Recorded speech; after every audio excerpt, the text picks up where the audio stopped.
In today's video, I'm going to teach you how to access keyboard shortcuts in Google Drive. Fix today. Here, let's begin. First, go to googledrive.com and make sure you are already logged into your account. On the upper right corner of the screen, click the settings icon. From the drop-down menu, click Keyboard Shortcuts. This will open a panel where you can view all available shortcuts inside Google Drive.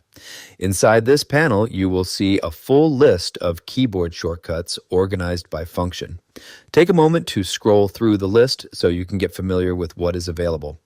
At the top of this panel, you will also find a search bar. Click on it and type the name of the shortcut you are looking for. As you type, the list will automatically filter and show matching shortcuts.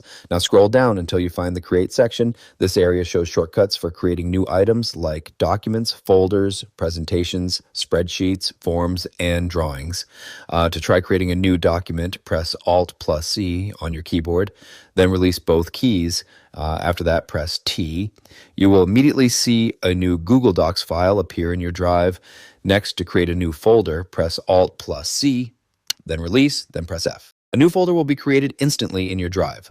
If you want to rename that folder using your keyboard, press Ctrl+Alt+E. This will allow you to edit the folder name directly. You can also open the keyboard shortcuts panel anytime using your keyboard. Press Ctrl+// or press the question mark key. This will instantly bring up the shortcuts window without needing to click through settings. If your shortcuts are not working, click on an empty white space in your Google Drive background. This ensures the browser is focused on Drive and not inside another field like the search bar or an open file. Now you can quickly access and use keyboard shortcuts to navigate and manage your files more efficiently. How about you? What is your favorite keyboard shortcut? Let me know in the comments.